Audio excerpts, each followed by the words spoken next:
UFC 317 is a little over a week away, which means it's time for me to go through and make my full card predictions, breaking down every single matchup, main card, and the prelims, picking the winner and how I think they get it done. It seems like some people are kind of souring on this card. I think at the time that I'm recording this, we're down to like 11 fights.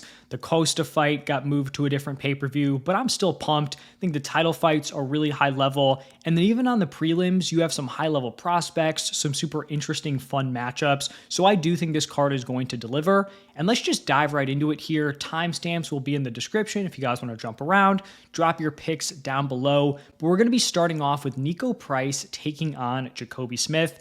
Honestly, this is just a tough spot here for Niko Price. This is like the clear aging veteran taking on like the young elite prospect. For Jacobe Smith here, he is 10-0 as a pro, 8 knockout wins, 2 decisions. He's primarily a wrestler, but has like a really fun, creative wrestling style. Like some of the moves, takedowns, scrambles he was pulling off in his Contender Series fight were super entertaining. But then on the feet, the dude has absolute bricks in his hands. He's had standing knockouts in 3 of his last 4 fights. 2 of them were left hooks. One was an overhand right. That was his UFC debut. Left hook. But I think it was Preston Parsons out pretty badly. So dangerous on the ground, but you also have to watch out for the power on the feet. On the other side here with Niko Price, he has lost 3 of his last 4. He's been knocked out in those 2 losses.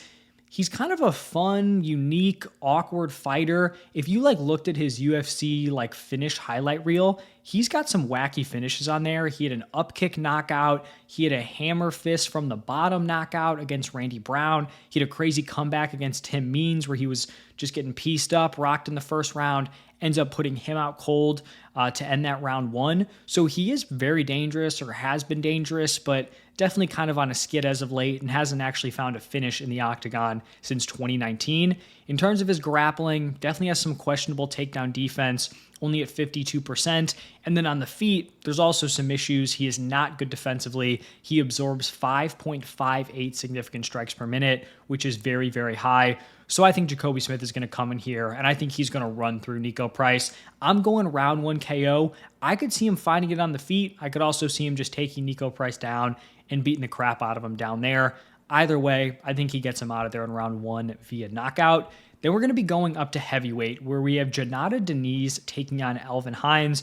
This is Hines stepping in on short notice for, I believe, Justin Tafa, who had to pull out. And honestly, making predictions with the archetype of a Jhonata Diniz is just like the worst possible kind of type of fighter to predict, because he's a power puncher who's live for a knockout at any point, but he just has 0 grappling ability. So it's like, can he find the knockout in the window where he's not getting clinched or laying on his back? And like, you can simulate the fight 100 times, and maybe 50 of them he just gets control grappled, but then the other 50 he manages to find that big KO shot. It's just tough. You never really know what you're getting, but he is a very high-level striker. He was an accomplished kickboxer. He can knock Alvin Hines out at any point. He hits hard, carries a lot of power, can work the legs with his leg kicks. You don't want to be standing with this dude. You know, pretty much anyone in the heavyweight weight class, you want to go in and take this guy down.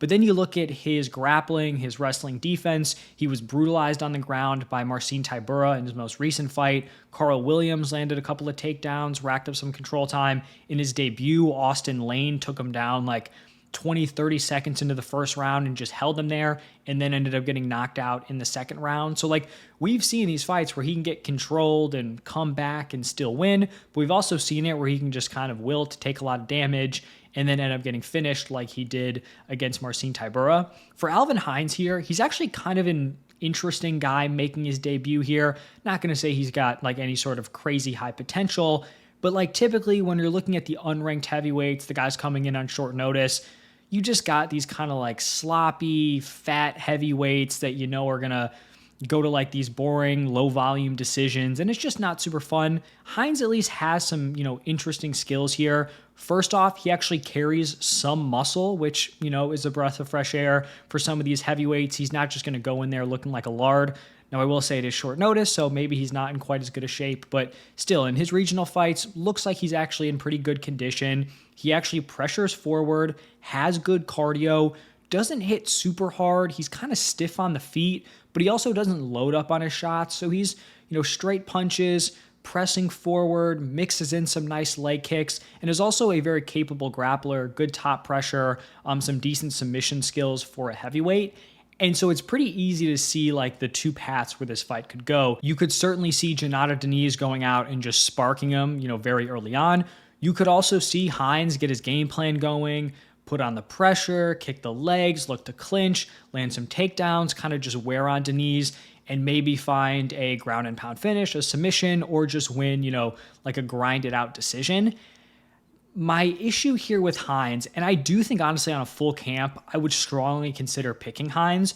What concerns me is the short notice nature of this fight. So if he's coming in on short notice, we don't know what kind of shape he's in. We don't know what the cardio is looking like. And if he's going to go in there and go super grappling heavy and wrestle and clinch, that can really wear on you. And if he wasn't in a fight camp, if he wasn't, fully prepared for this matchup, I think he could fade and end up getting clipped. So that's really what scares me here. I'm going to go with Jhonata Diniz. I'll go round 1 KO, but I do think he could find it at any point in this fight. It's just when he's not getting taken down. So it's possible he finds it round 2, round 3 as Hines starts to fade. But I am going to go with Diniz by knockout, but would certainly not be shocked if Hines came in and had a pretty solid performance.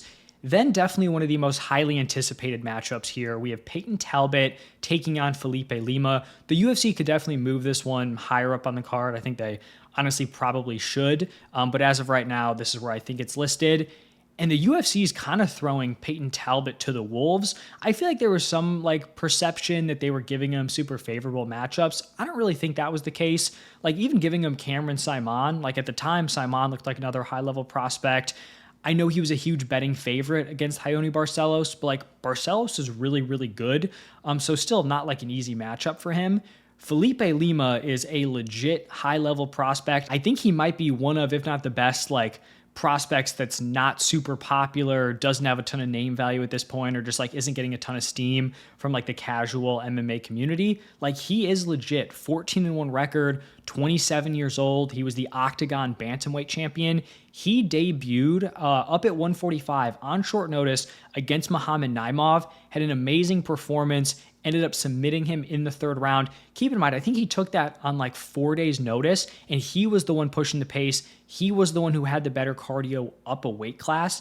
Then he took another short notice fight against Miles Johns, once again up at 145, and then looked very solid, picked up the decision win. He's fun on the feet. He mixes all 3 levels, great kicks, knees. He works the body really well, but is also a very capable grappler. Not someone who's going to go out and relentlessly hunt takedowns, but if he can take you down, he's opportunistic. He can certainly do that. On the other side here with Payton Talbott, obviously had an insane amount of hype heading into that Raoni Barcelos fight. He's a dangerous striker, does kind of have a unique striking style. He's very upright in his stance, kind of looks rigid, but he doesn't load up on his shots, and they have a lot of sting. He works all 3 levels. Doesn't have great head movement. I think it's kind of part of him being very upright, very stiff. The big issue in this matchup is the grappling, because Raoni Barcelos really exposed that in their fight. Barcelos went 8 for 15 on takedowns, racked up nearly 10 minutes of control time, and it was an all-around rough grappling, performance from Payton Talbott. He let Raoni get to his hips too easily. He also struggled with the chain wrestling of Raoni Barcelos, and then he also didn't have any answers off his back. And that fight was only 5 months ago. So how much improvement could he have realistically made in that time frame? And I just think Lima's going to go out and he's going to test Payton Talbott everywhere. I don't think this is a matchup where Lima has to wrestle or he's going to get outclassed. I think on the feet, these guys could be very, very competitive, but you also give Lima the advantage that he has the threat of the takedown and could find some success there. I think this is a really tough stylistic matchup for Payton Talbott. I do think Talbott's going to have the power advantage, probably more finishing upside, at least on the feet. But Lima's also a little bit more of a dynamic striker. I think he moves a little bit better. I also think he's a little bit better defensively. And then, like I said, I do think he has a pretty clear grappling edge. So I'm going to go with Lima here. I've been pretty high on him. Got to see him in person for his last fight. And man, for Payton Talbott, I just feel like the UFC's, like I said, they're throwing him to the wolves here. They had a high-level prospect or someone who had a lot of hype, and now they're pitting these two together, and I think Lima is going to get the best of him in this matchup, going with Lima by decision. Then we have another really, really fun matchup here. Terrance McKinney taking on Slava Claus. I think this round one certainly could have like round of the year potential. Terrance McKinney always going to go out, fight at a super high pace. He is the definition of kill or be killed. He has 8 knockout wins, 8 submission wins. In his 7 losses, all of them are by finish. 5 knockout losses, 2 submission losses. He has not gone to a decision a single time in his career. So he's going to go out. He's going to push a super high pace early. And then he kind of tends to fade. If he can't find that early finish, he is certainly live to get finished. I mean, late in the first round, into round 2, into round 3. He's extremely explosive. He's powerful, but he's not great defensively and can certainly get caught on the feet. I think where he's really underrated is his grappling. Really solid control, can land some nice ground and pound, has some submission skills. Like I said, he's even in terms of his career knockouts and his career submissions. On the other side here with Slava Claus, he has clean boxing, throws powerful hooks, works the body really, really well, and then also can mix in his kicks, but it's definitely more of a boxing heavy style. He has absorbed a lot of damage in his last 4 fights. Also has had some very, very questionable takedown defense, only 43%. Now, some of the worst performances for his takedown defense were very early on in his UFC career, a few years ago, where he was getting taken down, I think like 7 to 11 times in a couple of fights, and that's not great. Since then, it's been better, but still not ideal. I think that's definitely still a weakness here. So I think in this matchup, it makes a lot of sense for Terrance McKinney to come out and grapple early. People forget, Faraz Ziam, the guy who's on a roll here at lightweight, knocking on the door of a top 15 shot, Terrance McKinney, I think in his maybe second or third UFC fight, went out there and just completely ran through him on the ground, took him down, submitted him in the first round. McKinney has that upside in this matchup. I think on the feet, McKinney certainly could find the big shot. He could hurt Slava Claus, finish him, but I just think it's more of like a 50-50 if those two are just throwing bombs at each other. Now, I do think if this fight gets out of the first round and goes a little bit longer, Slava Claus has kind of proven that he can get in these super tough fights and end up going the distance. I'm thinking of like the Nazim Sadikov fight where he was hurt badly, but ended up getting a draw on that one. So I think early on, I would favor Terrance McKinney, especially just with his early explosiveness. But if this does go late, I do think Slava Claus has the edge. My prediction is going to be that this fight ends early. I think McKinney is going to be able to wrestle. I think the takedown defense of Slava Claus is a real deficiency, and I think McKinney exploits it, and I think he finds a round 1 submission win. Now for the only women's fight on the card, we have Viviane Araujo taking on Tracy Cortez. Honestly, this matchup just has like close split decision written all over it.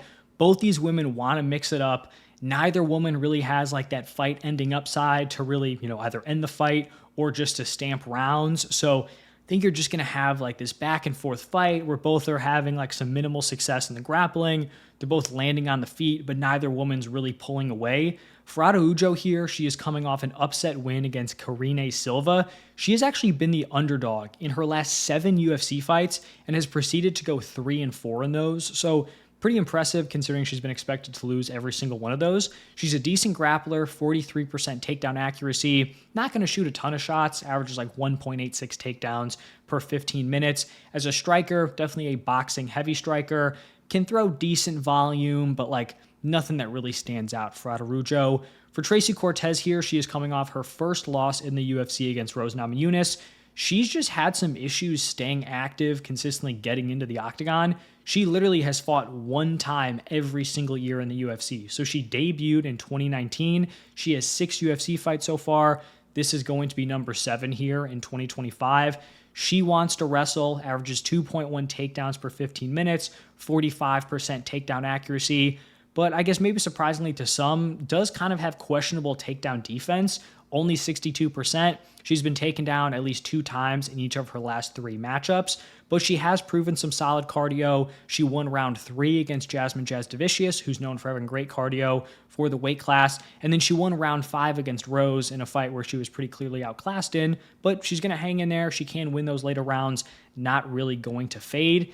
In this matchup, I'm just going to slightly lean towards the underdog here in Viviane Araujo. I want to say she's greater than a 2-1 underdog, which in my opinion is crazy in a fight that I think is going to have just very, very small margins. She has been competitive with some of the best women in the world. I think she's more experienced in like these very close, gritty fights. So I'm going to go with Viviane Araujo by very close decision. We'll say very close split decision. I do think it's going to be that competitive. Then we're going to have an absolute banger here with Hyder Amil taking on Jose Delgado. I mean, this is elite matchmaking here from the UFC. Hyder Amil going to go out there and fight like an absolute dog. He has a 3-0 UFC record. 2 of those are by knockout. He is constantly pushing the pace, averaging 6.84 significant strikes per minute. That is an insanely high number. And keep in mind that that's a crazy number. When we get to Joshua Van, he's got an even more insane just overall pace and volume that he's putting out there. But for Hyder Amil, he really just starts to break dudes with his pressure, his volume. He switches stances. He attacks all 3 levels. Nice body kicks, works the legs, rips the body with his hooks. On the feet, he can get caught, right? He pushes a high pace. He takes some risks. He can be left open, but so far, the durability has held up for him. On the other side here with Delgado, he has a 9-1 record. All of those wins are by finish, 5 knockouts, 4 submission wins. A lot of these notes are going to sound similar because they kind of have similar styles. He is also going to go out there and push a high pace. He throws very well in combination, dangerous kicks, works the body well, also can mix in some takedowns of his own. Had a nasty knee knockout on the Contender Series, had a really impressive UFC debut, landed a nice spinning back fist against Conor Matthews, followed it up, dropped him with a super clean 1-2. So like I said, stylistically, these guys kind of want to do similar things in terms of working all 3 levels, really fighting at a high pace, kind of breaking their opponents down. I think where they differ a little bit is that Delgado, I do believe, is a little bit cleaner on the feet, kind of opts to go for some straighter punches, maybe a little bit safer, but still can kind of leave himself open a little bit. But then I think Hyder Amil is kind of more proven against legitimate competition. He's coming off a win against William Gomi, who's a very, very solid fighter. And he took some, shots in round 1, came back to win round 2 and round 3 against a very, very solid opponent. So I think maybe more proven kind of later in fights against better competition. I do think this is a matchup that has fight of the night written all over it. I think the margins are small here. I'm going to slightly lean towards the underdog in Hyder Amil. I'm going to go Hyder Amil round 2 knockout. I think this is going to be a back and forth brawl. I think both guys are going to land some nice shots. I think both guys are going to have some success.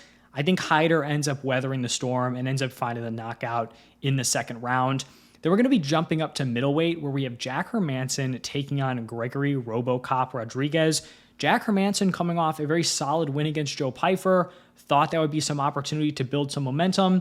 Then he ends up having a 16-month layoff. So we haven't seen him for almost a year and a half at this point. In his last 9 fights, he has gone win-loss, win-loss, win-loss, win-loss. So he really has not been able to kind of string these wins together. He is going to push a pretty decent pace, averages 5.1 significant strikes per minute, which is a very solid number, especially up at 185. The issue is he just doesn't have a ton of finishing upside on the feet. 0 UFC knockdowns, does have very good jiu-jitsu, submission wins in the UFC against Calvin Gastelum, David Branch, and then Gerald Mearshart. On the other side here for RoboCop, this kind of just feels like a nightmare matchup for Jack Hermansson. When you look at the skill set of RoboCop, he is a huge middleweight. He hits like an absolute tank, and then he's a really, really solid grappler. I feel like the way to beat RoboCop is you get someone who's super durable, has some power, who can catch him clean, put him away. That's just not Jack Hermansson. For RoboCop, 5 of his 7 wins are by knockout. He is kind of willing to take a shot to give one. He averages 5.6 significant strikes per minute, absorbs nearly 5, which is a high number, but he's also getting his own in there at 5.6. 88% takedown defense. He's been taken down 1 single time in 10 UFC fights. And so I feel like the way that Hermansson wins this is either he really just picks him apart from the outside without getting clipped, or he gets his wrestling going. The problem is the wrestling isn't at the same level of his jiu-jitsu, so I don't really trust that he's going to be able to consistently take RoboCop down. I think RoboCop's going to find a finish here. I think he gets it done early. I'm going to go Gregory Rodrigues round 1 knockout. Then we have a lightweight fight that is rebooked from 4 or 5 months ago. Beneil Dariush taking on Renato Moicano. Now, on paper, this is not a great matchup for Moicano. He's someone who's reliant on getting the fight to the ground, doesn't have a ton of pop on the feet, 1 knockdown in 18 UFC fights. In his last 4 losses, or actually last 5 losses now, he was unable to land a single takedown. And then Beneil has some really solid takedown defense, all the way up at 80%. He only allowed 2 minutes of control time against Gamrot. Gamrot went 4 for 19 on his shots. And then also Dariush does have some power on the feet that could threaten Renato Moicano. Both these guys are 36 years old, but it does kind of feel like they're on different trajectories.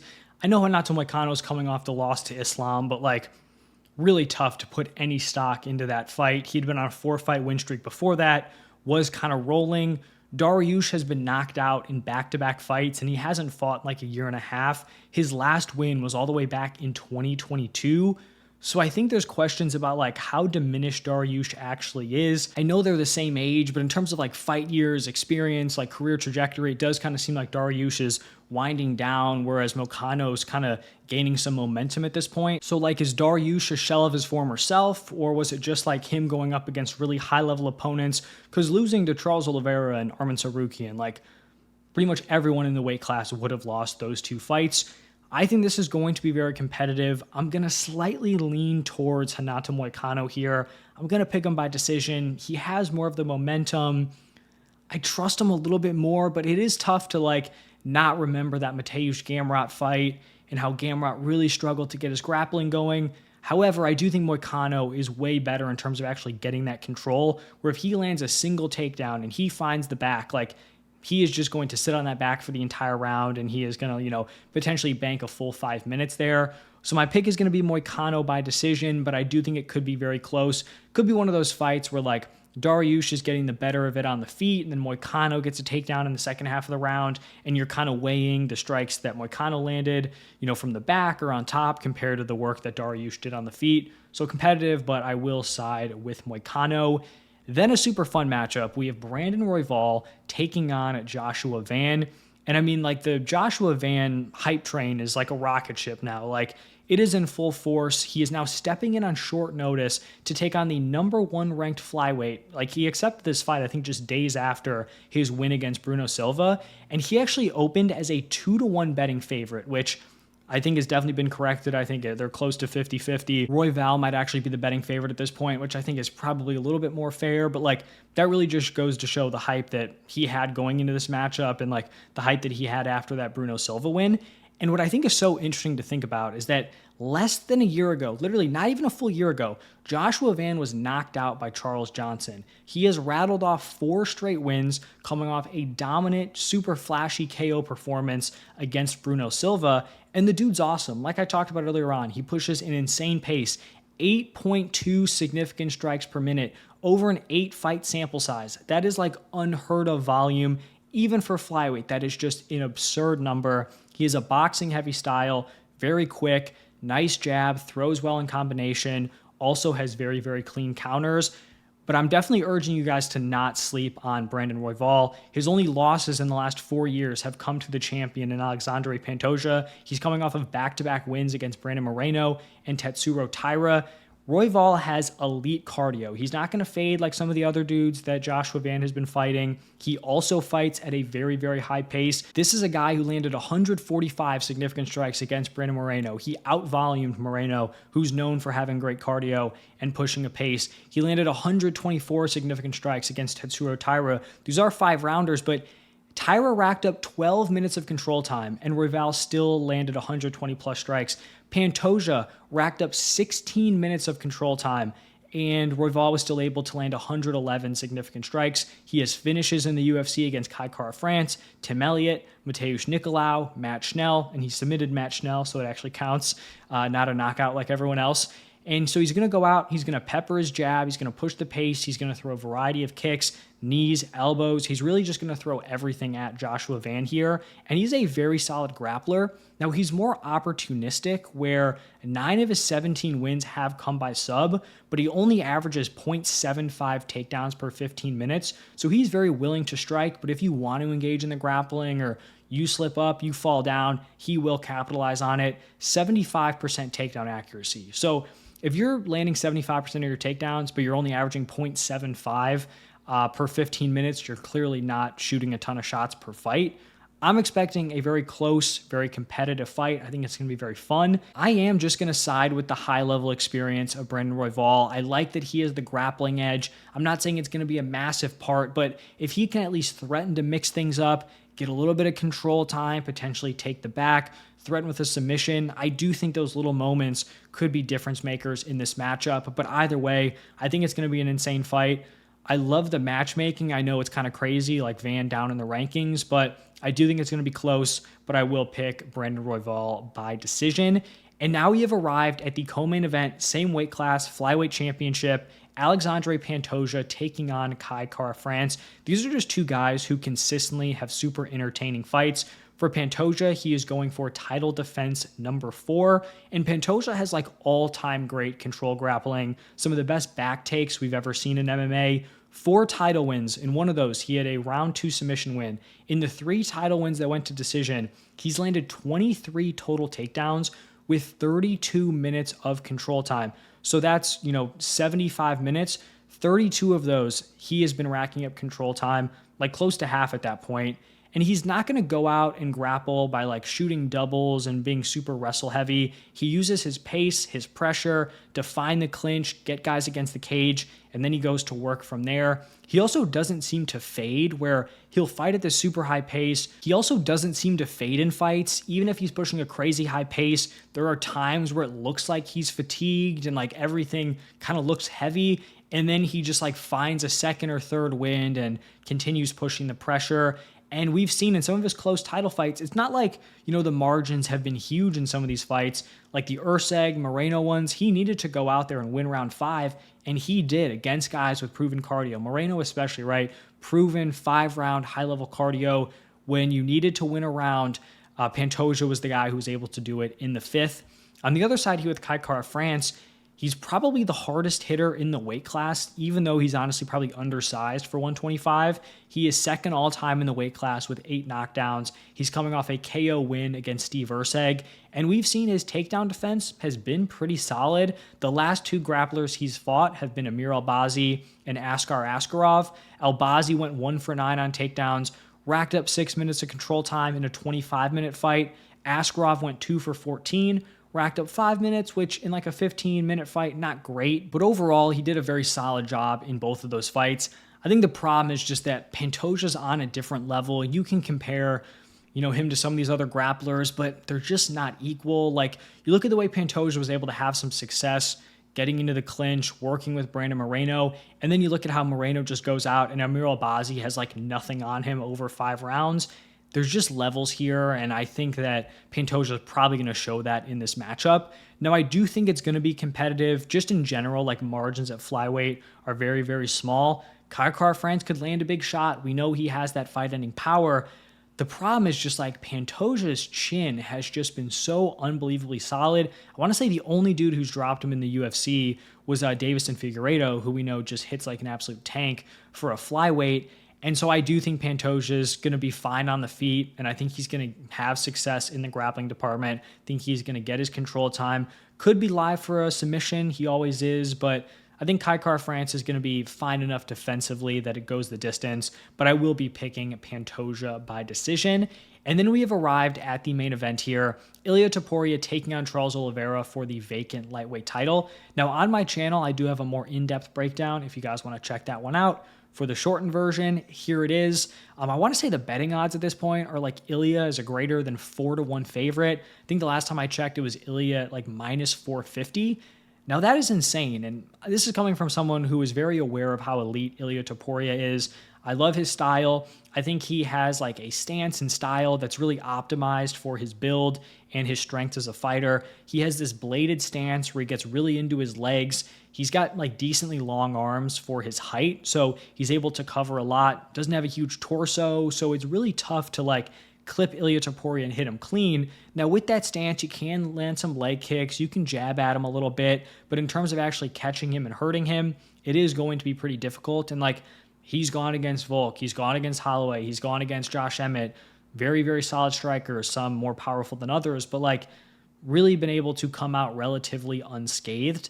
And then with that style, he's able to explode into range. He's so powerful, probably the most dangerous combinations in the UFC. He'll throw a 4, 5, 6 punch combo, and like pretty much every single one of those could knock you out cold, which is just like an insane thing to have to go up against. He's amazing against the fence. If he can back you up and just unload with those overhands, the lead left hook, you are going to be in serious trouble. And then his grappling has held up, in the UFC, 92% takedown defense. He's only been taken down one single time. And Oliveira doesn't necessarily have like the wrestling where he's going to go out and shoot a blast double. He's definitely more like finding the clinch, kind of trying to trip legs, stuff like that. Now let's look at Charles Oliveira here, because I do think according to the betting odds, he's being a little bit disrespected here. Charles Oliveira is always dangerous. He is the UFC leader in finishes and submission wins. He hits very hard. We know he has elite offensive jiu-jitsu. He's going to pressure forward. He's going to mix his attacks. He's going to work the body with his teep kicks. He is just going to go in and try to overwhelm his opponents. He works all three levels. Just a pretty fun style and not a super fun one to have to go up against. He can be a little bit reckless, but sometimes it works for him because he doesn't really fear going to the ground. A lot of guys are scared to go into his guard. He can pressure Gaethje and Poirier and like risk getting hurt because he hits his back, and they want, no part of following him down to the ground. Now, where that's kind of gone wrong for him is when he's fought guys like Arman and Islam Makhachev, who are more comfortable in his guard. Then, he can either get finished like we saw against Islam, or Arman did rack up just solid minutes of control time where he was able to bank some rounds with that control.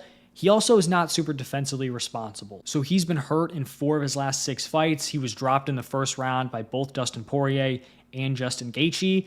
And so I know I said that I feel like the odds are disrespectful and they're kind of crazy. I'm still picking Ilia. I'm very confident in Ilia winning this fight. I'll go round 1 KO. I do think he's just too sharp on the feet. Like, Charles could certainly test him in the grappling, but personally, I'm not overly concerned. And I just think the combination of Oliveira not being super sound defensively with the fact that Ilia hits like an absolute tank, it's just not a good combination. And it also doesn't help that I feel like Oliveira's like best path to victory is actually just being super aggressive, really pressuring forward, making Ilia uncomfortable, putting him on the back foot. And so if that's like his most optimal way to win and he's still getting caught like that and Ilia hits hard, it is tough.